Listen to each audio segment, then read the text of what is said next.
In many relationships, the anxious partner slowly becomes the emotional engine of the connection, often without either person fully noticing it happening. They are the one who sends the thoughtful message after tension, who brings up conversations about the future, who checks in when something feels off, who tries to restore closeness after distance appears. This effort does not always come from confidence. It often comes from fear of losing the bond. Yet, over time, their consistent reaching creates structure. Plans get made because they suggest them. Issues get discussed because they raise them. Affection gets expressed because they initiate it. The relationship begins to move on the fuel of their emotional labor. To the avoidant partner, this can look like intensity or overthinking, but beneath it is an attempt to create security. The anxious person is not trying to control the relationship, they are trying to keep it connected. Their overfunctioning becomes a form of glue, quietly holding things together during moments when the other person pulls back. Because this pattern develops gradually, it starts to feel normal.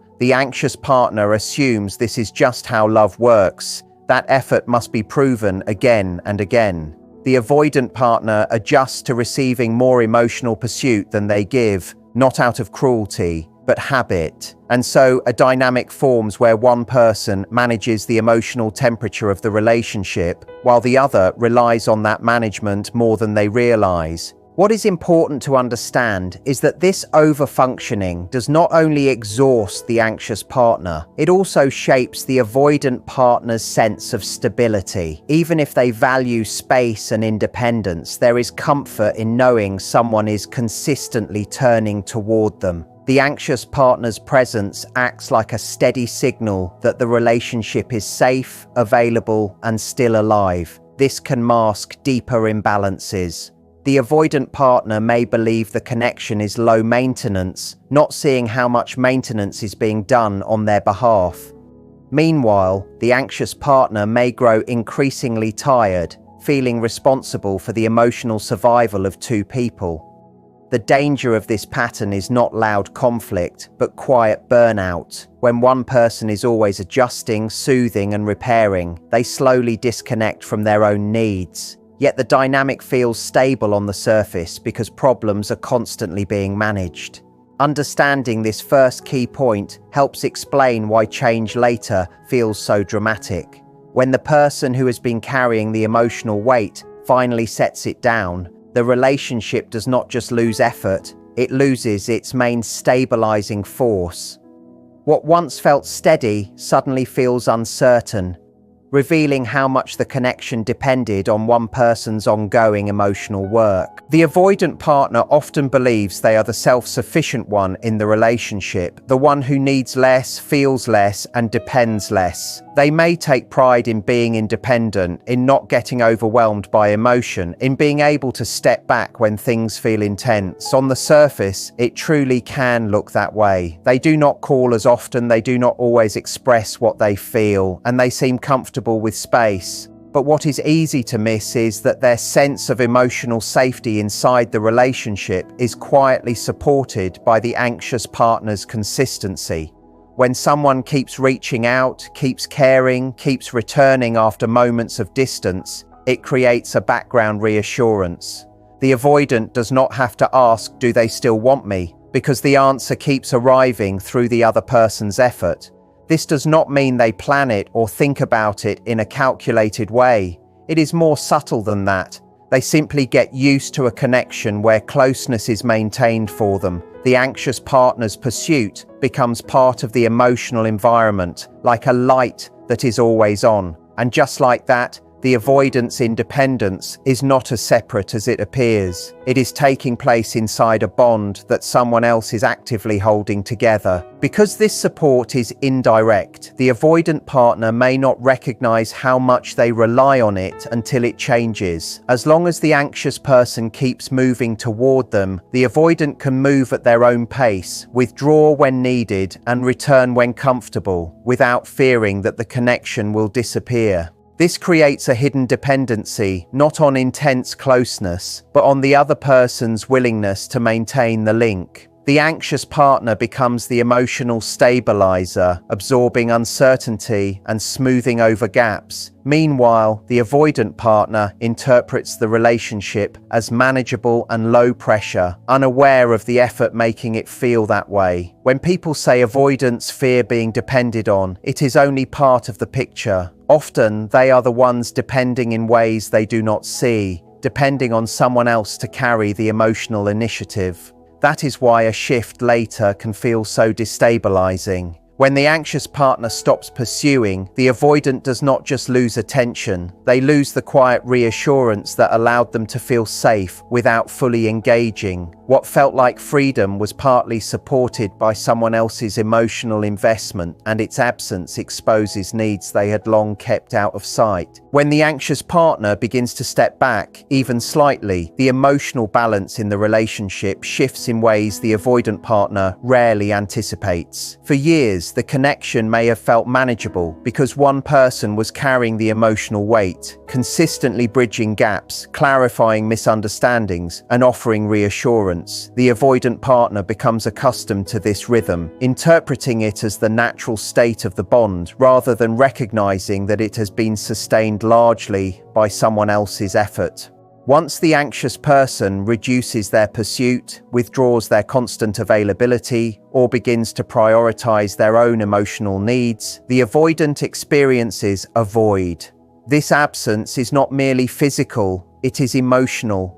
It forces the avoidant to confront feelings they have long minimized: uncertainty, longing, and even fear of losing the person who was quietly holding the relationship together. It is a subtle but profound form of awakening. For the avoidant, the sense of security that came without conscious effort now requires active engagement. Suddenly, the relationship is no longer a space they can navigate with detachment. The lack of pursuit is not a threat in itself, but it reveals a truth that the avoidant has avoided for years. They do depend on the anxious partner, whether they realized it or not. This shift is particularly unsettling because avoidants often equate closeness with risk, so the newfound necessity to emotionally invest can feel threatening. They may have spent years cultivating a sense of autonomy, learning to manage emotions internally, and avoiding situations that might force vulnerability. The anxious partner's withdrawal disrupts that carefully maintained equilibrium. It is no longer enough to rely on the other person to carry the emotional labor. Suddenly, the avoidant faces the uncomfortable task of assessing what the relationship means to them in the absence of external reassurance. The uncertainty can create anxiety they are unaccustomed to experiencing. They may replay past interactions, recognizing for the first time the care and attention they received but often dismissed. The pattern that once seemed natural now appears fragile. And while the anxious partner's step back is not intended to punish, the avoidant cannot help but feel exposed, vulnerable, and even a little unsettled. The distance creates an internal reckoning, a confrontation with needs they have habitually denied, a challenge to the comfort of their detachment, and an awareness that the bond they took for granted requires engagement to sustain. At its core, this moment highlights a critical dynamic in relationships between anxious and avoidant individuals. The anxious partner's presence has long acted as a stabilizing force, maintaining connection even when closeness feels uncomfortable for the avoidant. When that presence diminishes, the avoidant is forced to experience a form of discomfort they rarely encounter: emotional dependence in the absence of control. The withdrawal of pursuit acts as a mirror, reflecting both the value of the connection and the reality of their own suppressed attachment needs. It is a confrontation with the self, revealing that independence and detachment are not always inherent strengths, but can be sustained by someone else's consistent care. This is not a punitive moment, it is a turning point. It exposes the hidden reliance that has quietly underpinned the relationship, making the avoidant face the very vulnerability they have long avoided, and it sets the stage for potential growth if they are willing to engage honestly with what they feel. The avoidant partner often believes that distance and independence are their sources of strength.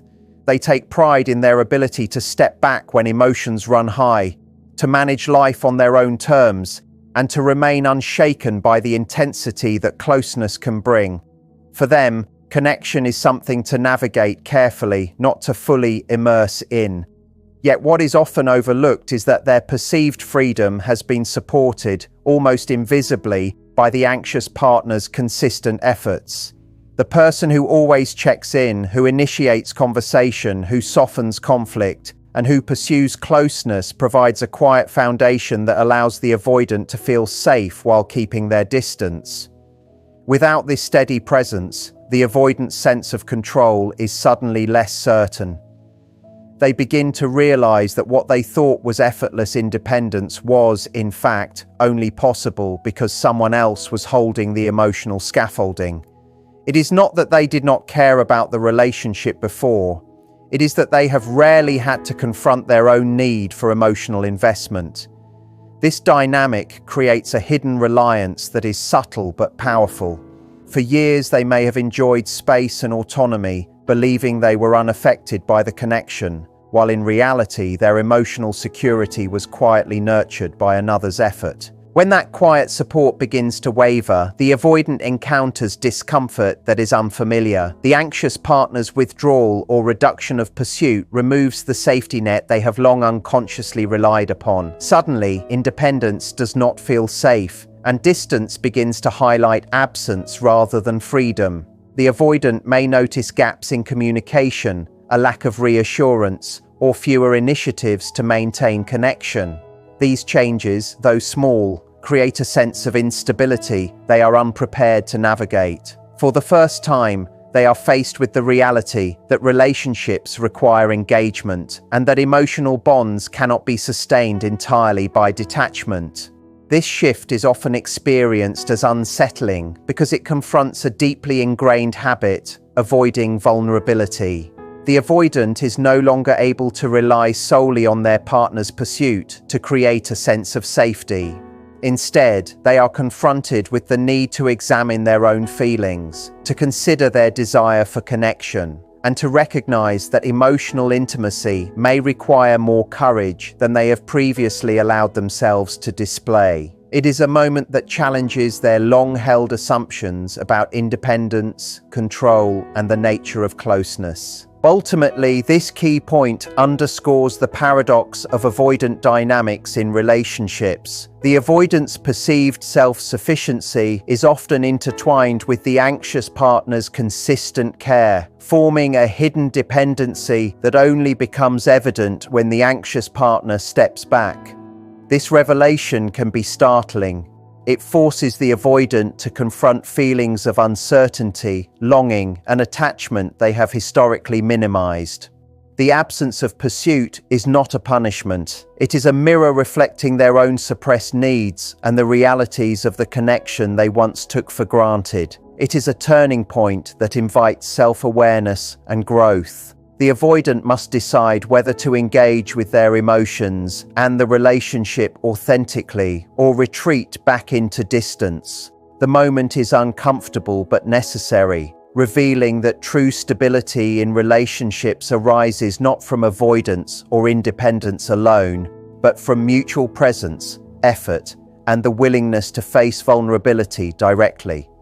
This realization can ultimately redefine how they experience closeness, trust, and the value of shared emotional labor. When the anxious partner withdraws, even slightly, it creates a subtle but profound shift in the relationship dynamic that the avoidant partner often does not anticipate. For years, the anxious partner's consistent effort, checking in, offering reassurance, initiating emotional closeness, has quietly maintained the connection. To the avoidant, this may have felt like normalcy, a rhythm that allowed them to remain at a comfortable distance without worrying about losing the bond. They have grown accustomed to this emotional presence, interpreting it as a safe backdrop rather than seeing it as a form of support they rely on. But once that pursuit stops or diminishes, the avoidant is confronted with an unexpected absence. It is not just the lack of messages or gestures. It is the emotional quiet that feels unfamiliar and unsettling. The structure they relied upon is suddenly missing. The anxious partner's withdrawal reveals that the relationship has not been sustained entirely by the avoidant's independence, but by someone else's continuous care. This realization can feel destabilizing because it forces the avoidant to confront needs they have long ignored, creating a discomfort they rarely experience in their usual emotional distance. This experience is particularly challenging because avoidant partners often equate closeness with risk, while distance feels like control. When the anxious person begins to step back, the avoidant no longer has the reassurance they took for granted. They may notice gaps in communication, a lack of initiative to maintain the connection, or an emotional emptiness that was previously filled by another's effort. These shifts, though subtle, create a sense of uncertainty that can provoke anxiety for someone who has carefully managed emotional exposure. The absence forces the avoidant to reckon with feelings of longing, dependency, and attachment that they have habitually minimized. They may replay past moments, recognizing for the first time the care, patience, and presence that they once overlooked. What once felt safe because of distance now feels fragile because they must confront the reality that the bond they relied on is sustained by mutual effort. This sudden awareness challenges their long-held belief that independence equals security, revealing a hidden reliance they were previously unaware of. Ultimately, this turning point highlights a critical truth about relationships between anxious and avoidant partners. The anxious partner's consistent pursuit acts as a stabilizing force, maintaining the connection even when closeness feels overwhelming for the avoidant. When that pursuit diminishes, the avoidant faces the reality of emotional dependence without the comfort of control. This absence acts as a mirror, reflecting their suppressed attachment needs and the true value of the bond. While it may feel uncomfortable, it also presents an opportunity for growth. The avoidant is invited to engage with their emotions, to confront vulnerability, and to acknowledge the importance of shared effort in sustaining connection. This moment of realization can redefine how they perceive intimacy, trust, and emotional responsibility, demonstrating that stability in relationships comes not from avoidance or detachment, but from presence, courage, and mutual care. The anxious partner's withdrawal often acts as a silent catalyst for self-reflection within the avoidant. For years, the avoidant has operated under the assumption that they are fully independent, that their emotional detachment is a sign of strength, and that closeness must be carefully moderated to avoid discomfort. Yet this independence has been quietly supported by the anxious partner's consistent pursuit, reassurance, and effort to maintain the bond. When that steady presence begins to recede, the avoidant is confronted with the reality that the relationship has been held together by someone else's emotional labor. The absence of that support is not dramatic, but it is profound. Suddenly, the relationship is no longer predictable, and the emotional stability they relied upon becomes uncertain. This subtle shift forces the avoidant to acknowledge a truth they have long avoided, that they do in fact depend on the connection more than they realized. They are left with the task of navigating discomfort without the safety net they have long taken for granted. The withdrawal does not provoke a conscious demand for attention or action from the anxious partner. It simply creates space for the avoidant to experience what they have unconsciously relied on all along. This is often disorienting because the avoidant has rarely been required to face their own attachment needs directly. The initial reaction for many avoidants is to feel unsettled or even resistant. They are not used to processing emotions that arise from the absence of pursuit rather than the presence of pressure. They may replay past interactions in their mind, suddenly noticing gestures, patience, and care that were always there but previously overlooked. The consistency that once felt routine now appears extraordinary, and its absence leaves a space that cannot be ignored. The avoidant begins to recognize the value of what was present and the effort that went unnoticed. This awareness, while uncomfortable, is necessary. It highlights that emotional connection is a two-way street. It requires vulnerability, engagement, and presence from both partners. The avoidant can no longer assume safety will be automatically maintained by someone else. The dynamic shifts from one of passive comfort to active responsibility. They are challenged to assess what they truly value in the relationship, how much they are willing to invest, and whether they are capable of meeting emotional needs without retreating into detachment. It is a quiet reckoning, but one that carries the weight of long-term self-awareness. Ultimately, this moment underscores the hidden interdependence in relationships between anxious and avoidant individuals. Independence alone does not ensure stability, and emotional detachment is not immunity to attachment. The anxious partner's withdrawal illuminates the reality of shared responsibility, showing the avoidant that their sense of security and freedom was partly sustained by the efforts of another. It is a turning point that encourages growth, self-reflection, and engagement with vulnerability. By confronting the discomfort of absence, the avoidant gains an opportunity to better understand their own needs, their emotional patterns, and the value of mutual investment. While challenging, this moment can transform the way they experience intimacy, teaching that authentic connection is built not on avoidance, but on courage, presence, and balanced effort from both individuals in the relationship. The anxious partner's decision to step back often creates a subtle but profound emotional shift that forces the avoidant to confront truths they have long avoided. For years, the avoidant has moved through the relationship believing that independence equals strength and that closeness is a risk best managed with careful detachment.